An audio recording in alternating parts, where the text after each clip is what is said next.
I'll be honest with you, Maria, it's going to be a delicate dance. And a lot of it is going to depend on how the Chinese respond. If they respond in a highly aggressive manner, I guarantee you the President of the United States has far more cards than the People's Republic of China. If, however, they're willing to be reasonable, then Donald Trump is always willing to be a reasonable negotiator. We're going to find out a lot in the weeks to come about whether China wants to start a trade war with us or whether they actually want to be reasonable. I hope they choose the path of reason. The President of the United States is going to defend America regardless. This is my video update on this Sunday afternoon, late afternoon, October the 12th, coming to you from Yerevan. Let's talk about some news. And let's start things off with a quick update on a border clash that is happening between Pakistan and Afghanistan. And each side is saying that the other side started it. Pakistan is saying that Afghanistan fired on their border guards first, and Afghanistan is saying that Pakistan fired on them first. And each side is claiming that they have made territorial gains. This border clash continues, and that is the update on what is happening between Pakistan and Afghanistan. I'm not even quite sure why this is happening, and each side is blaming the other for starting it. But I wonder if this has anything to do with Bagram, if this has anything to do with the United States getting Pakistan to cause some trouble, or maybe this has to do with Afghanistan trying to cause Pakistan some trouble. Not quite sure how all of this started, but there you are. We have another conflict, kind of, a border conflict. Maybe this is about Trump solving his 9th or 10th conflict, mediating his 9th or 10th peace deal. Maybe that's what this is about. Maybe Trump told Pakistan and Afghanistan, look, I want you guys to start fighting on the border, and then I'm going to come along and I'll mediate a peace, right? He's making his bid, his preparations for the 2026 Nobel Peace Prize. Just joking. I don't think so. But anyway, it continues, and we'll be monitoring this situation. Speaking of Trump, can I cross? Yeah, I think I can cross. He had a phone call with Zelensky yesterday, according to Axios, and the call was all about Tomahawks, the Tomahawk long-range missiles. Zelensky wants the missile. Trump is still undecided, but they talked about the Tomahawks in detail, according to Axios. And both sides, the United States and Ukraine, they're seriously considering the Tomahawks in Ukraine to be used to launch long-range missile strikes deep into Russia. And they're just working out the details as to how this is going to happen, if it does happen, if Trump does decide to give the okay. There is some analysis. Brian Berletic shared an article from 2023, I believe, was when this article was published, and it's some military analysts talking about how the United States military was testing out a new mobile launch platform, much smaller than the big Typhoon platform. And they were testing it out. This is back in 2023 to see if it could be something that Ukraine could use in the conflict against Russia, specifically to fire Tomahawks into the Russian Federation. But you know what happened is that Biden was dead set against Tomahawks to Ukraine. And so it just kind of stayed there. This new, smaller, more mobile ground launch platform for the Tomahawks. And there hasn't been any reporting about this system since that time. So maybe this thing is ready. Who knows? Maybe they are going to want to test it out in Ukraine against Russia. But one thing's for sure. The fact that the Trump administration and the Zelensky regime are talking so much about Tomahawk long-range missiles and just long-range missiles in general, and they're having conversations about this almost every other day, and both militaries are discussing this in detail, means that the long-range missiles are going to Ukraine, whether they're Tomahawks or Taurus or Barracudas or JSAMs or whatever. The long-range missiles are going to Ukraine, or they're already in Ukraine, and they will be fired into the Russian Federation. So that's my thinking on this. And the Financial Times, they have an article. Interesting. Talking about how the Trump administration, since July this summer, the Trump administration has been working very closely with Ukraine to provide targeting, satellites, intelligence, everything, with drone and missile strikes into Russia to destroy Russia's energy facilities. And according to the Financial Times, the Trump White House, they believe that if they can destroy enough of Russia's energy infrastructure, then it will hurt Putin's economy and ultimately his war machine, and then it will force Putin to come to the negotiating table and capitulate. This is what the Financial Times is reporting, according to officials that they have interviewed. And not only, according to the Financial Times, not only has the Trump administration been providing all of the satellite and the intel and everything like that, so that drones and missiles, not only missiles, drones and missiles can hit Russia's energy facilities.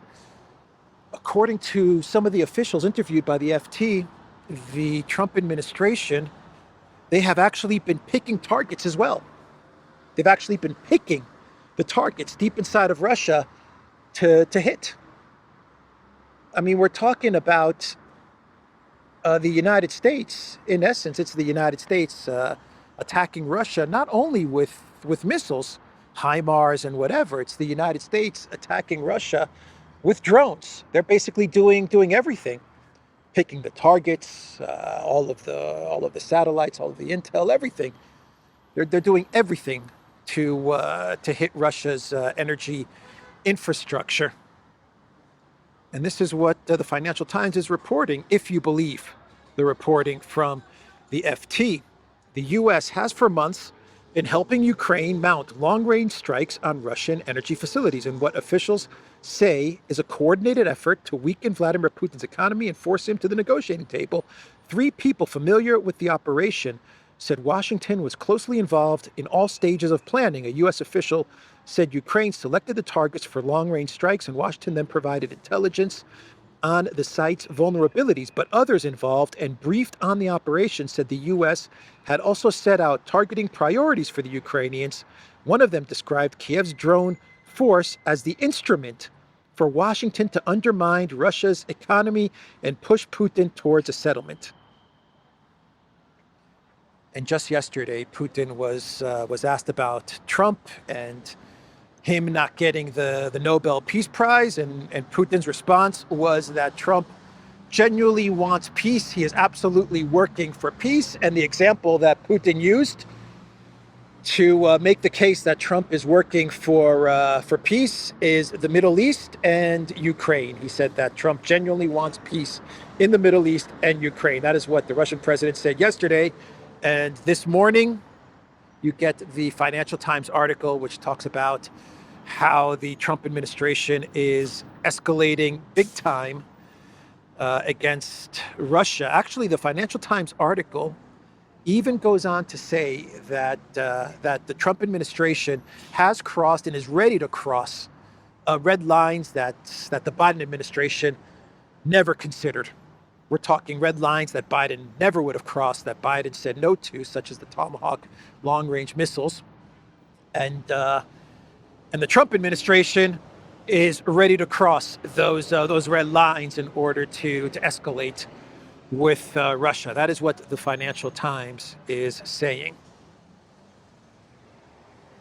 So, reports like this from Collective West Media, whether this is to be believed or not, just the fact that they put out articles like this and they cite the anonymous officials familiar with the matter as they put together these articles, it doesn't make Russia look good, right? It absolutely sabotages the negotiations, if there are negotiations that are still taking place between the United States and Russia, right? If you can call what's taking place between the United States and Russia negotiations anymore. But that absolutely sabotages those negotiations, and it doesn't reflect well on the statements that Putin makes. You know, Putin is constantly complimenting Trump and saying Trump is a man of peace and he's rational and he's pragmatic and we can talk with him. And then the Collective West Media and the Financial Times, they come out with an article talking about how Trump wants to smash Russia, and he wants to do more harm to Russia than Biden ever thought of doing.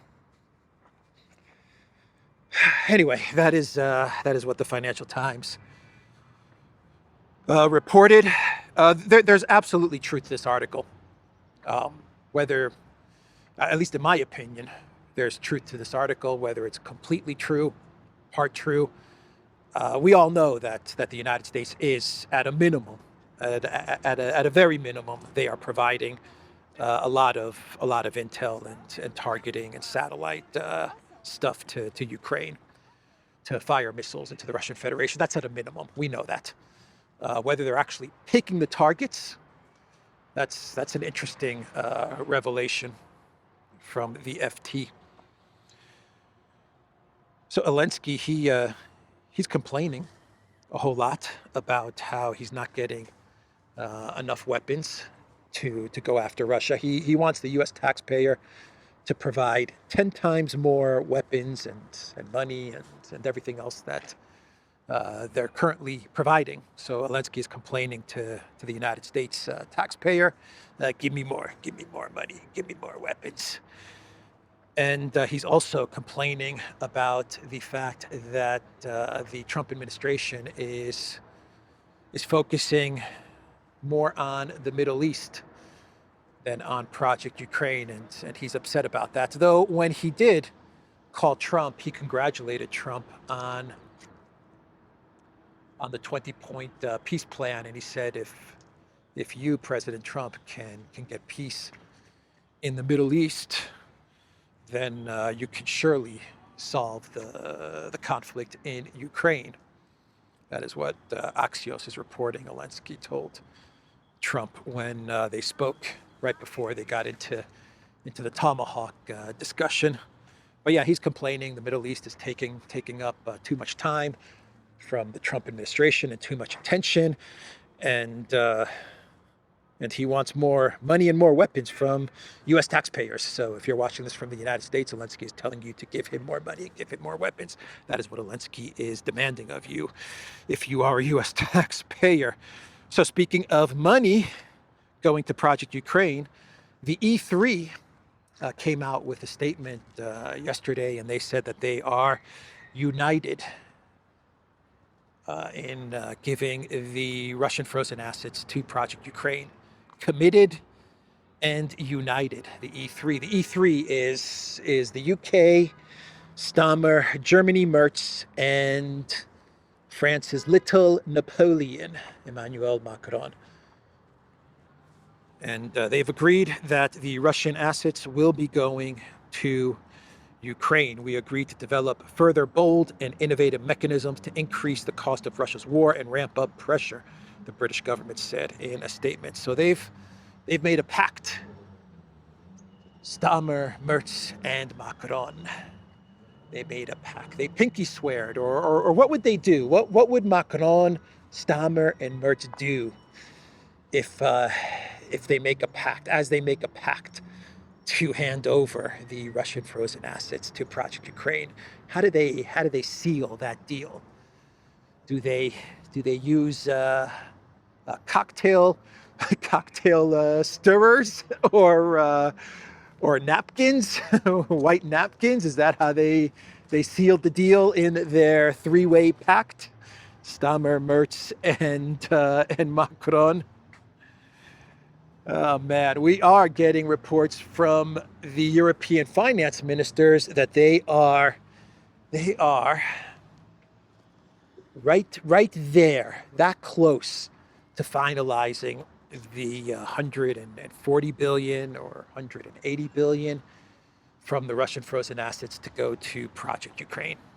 They're that close, and the mechanism that they're going to use, according to various reports, is that they're going to give the assets as a reparations loan to Project Ukraine, and Ukraine is going to pay back this loan only when Russia pays Ukraine reparations.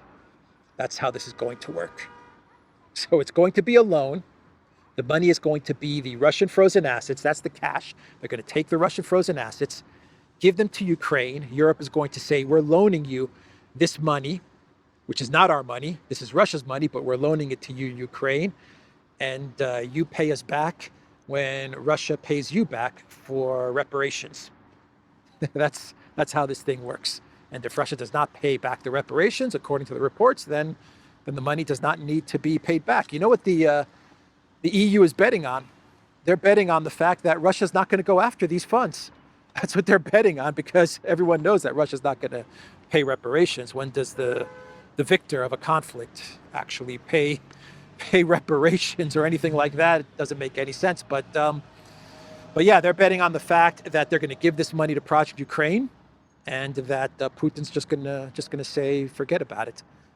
That is exactly what they are betting on. This is just outright theft, man. That's what this is. We're just going to take the cash that's Russia's. We're going to give it to Ukraine in the form of a loan.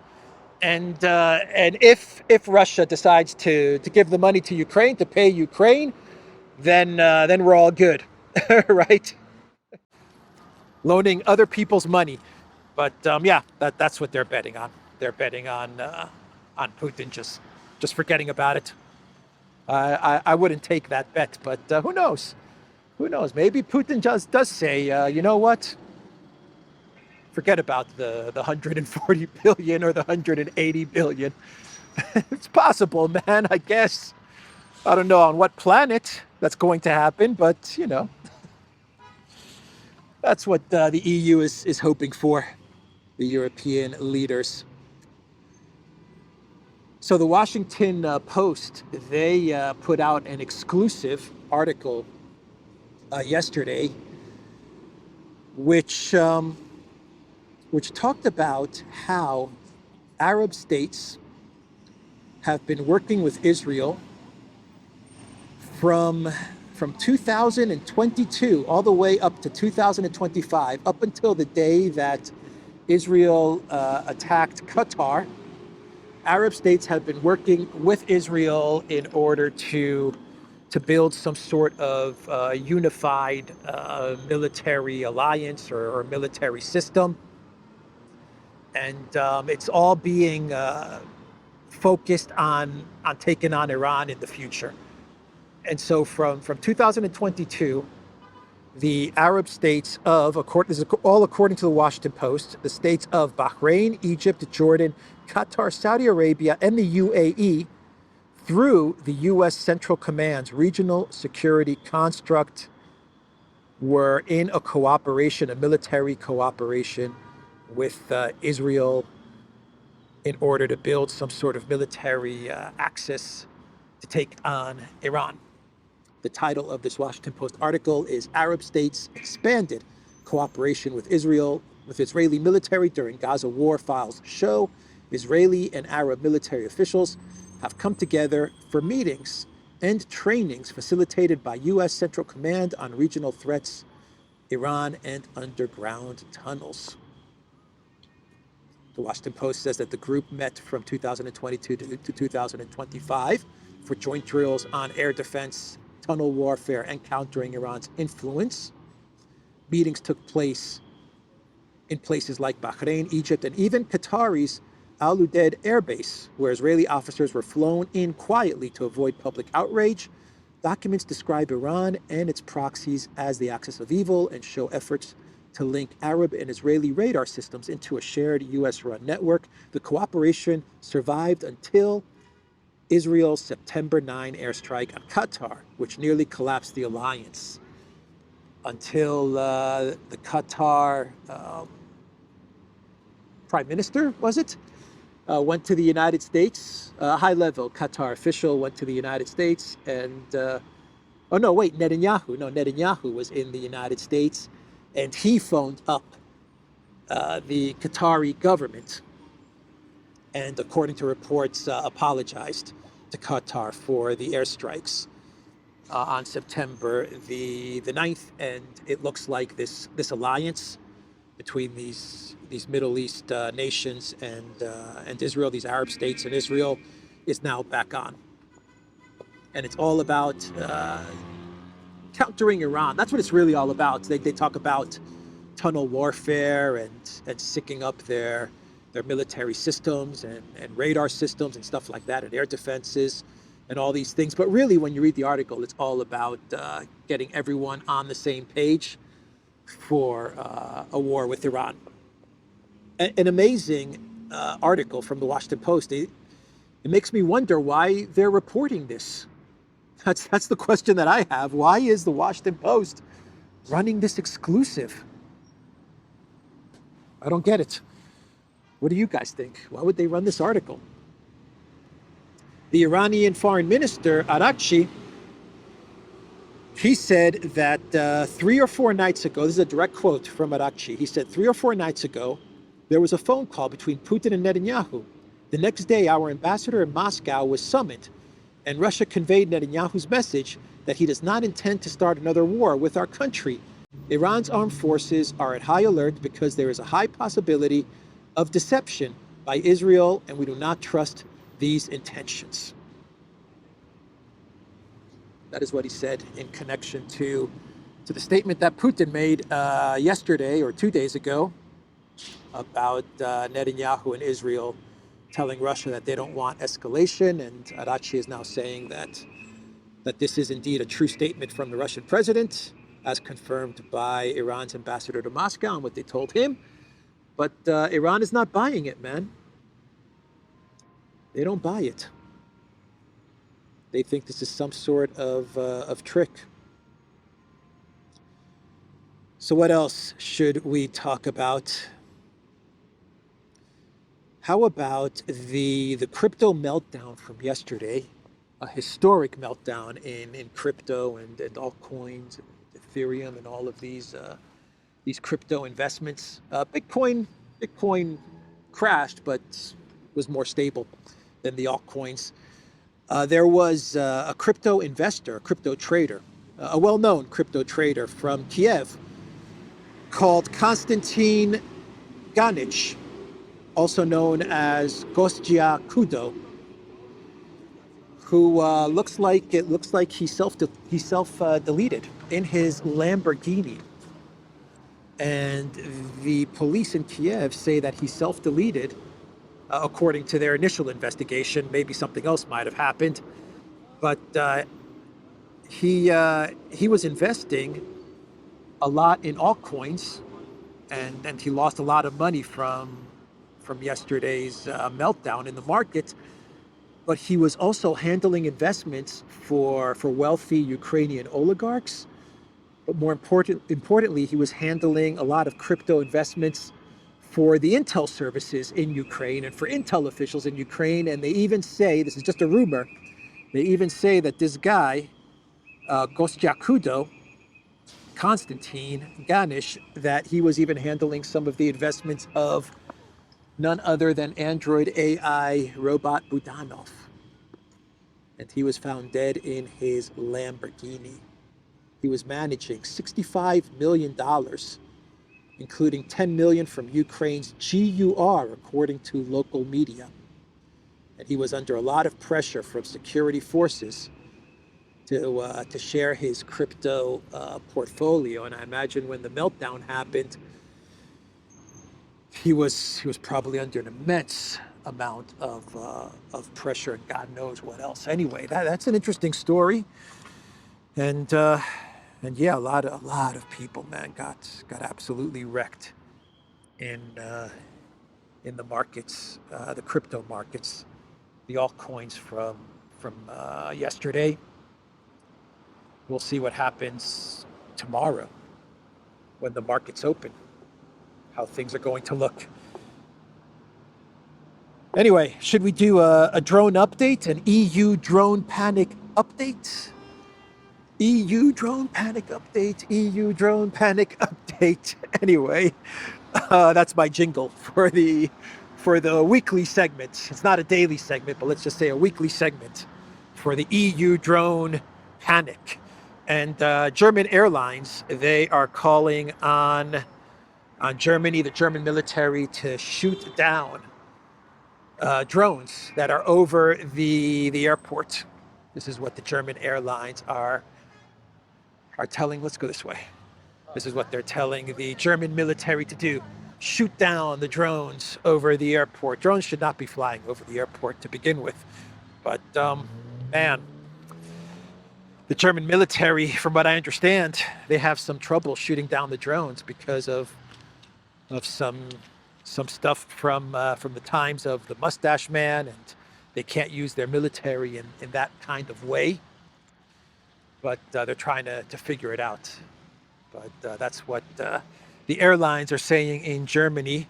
And the EU's war commissioner, Andreas Kubilis, he said in a speech yesterday that all of Europe is under threat. Russian drones can strike Belgium, Netherlands, France, and more from ships. Drones can target all coasts of Europe. All member states need capabilities to detect drones. This is the statement from the EU's Commissioner of War. That's right, the European Union has a Commissioner of War, a defense commissioner, because NATO is not enough. They need this guy to manage the EU's War Department. And it was just going to be an economic union with freedom of movement and labor, travel, Schengen. That's all it was going to be. Now they've got a whole War Department. Yep. Anyway, that is what he said. And let's do some clown worlds, and we can wrap up today's video. And boy, these clown worlds are good. These are some good clown worlds. We got music going on in this direction, so let's walk up there. So what's his face? What's his name? Stoltenberg. His memoirs are coming out, or they've already been released. And one of the excerpts from his memoirs talks about how Biden was calling Zelensky a pain in the arse. That's right. A pain in the butt. Pain in the ass is what Stoltenberg said in his memoirs. That's what Biden called Zelensky. Telling you, man, it seems like Biden was much tougher on Zelensky than Trump is. That's the way it looks, man. If you go off of the Financial Times article, And you go off of Trump's escalation and Trump's willingness to cross all kinds of red lines in order to please Zelensky. And you go off of the fact that Biden was saying no to Tomahawks. And Biden actually did have some red lines that he was not willing to cross. And now you have this statement from Stoltenberg's memoirs, talking about how Biden did not like Zelensky. And Biden was tough on Zelensky, man. Much tougher than Trump. Jeez, man. Upside down world. Anyway, the showcase clown world for today is coming from the Daily Mail. I kissed Trudeau and I liked it. Eye-popping pictures prove Katy Perry and Justin Trudeau are a couple. Friends spill on the romance. And the Daily Mail has photos of Trudeau and Katy Perry on Katy Perry's 24-meter yacht off the Californian coast. And they're hugging and they're kissing a shirtless Trudeau and Katy Perry in her swimsuit. And in one of the photos, Trudeau is grabbing some arse. Since we're talking about a pain in the ass, well, Trudeau is grabbing Katy Perry's butt in one of the photos. Justin, you dirty dog. Justin Trudeau. Yeah. Looks like Trudeau has a tattoo, huh? Is that a tattoo on his shoulder? Anyway. So yeah, Justin Trudeau and Katy Perry, I guess they're a couple. They're a thing. After Orlando Bloom split. I kissed Trudeau and I liked it. Oh man, that's bad. Daily Mail, that is bad. It's good. It's good, but it's also bad. I kissed Trudeau and I liked it. Hey Olaf. Hey Olaf. Yeah, Justin. You'll never guess who I'm dating. Who are you dating, Justin?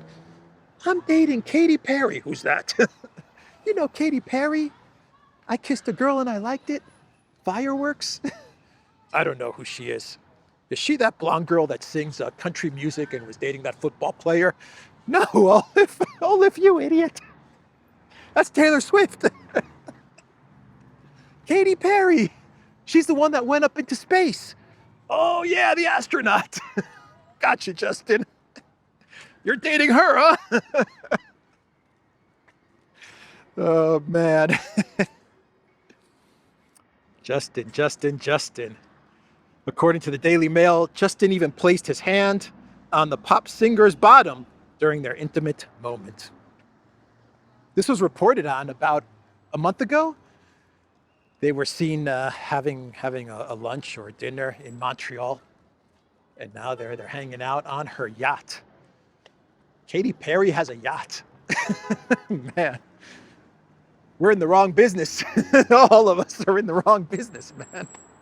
She's got a yacht and she goes up into space. Anyway, that's the video, everybody. LeDuran.locals.com. We are on X. We are on Telegram and on Rumble. Like this video. Subscribe to this channel. And I will see everybody tomorrow. Mañana. Take care.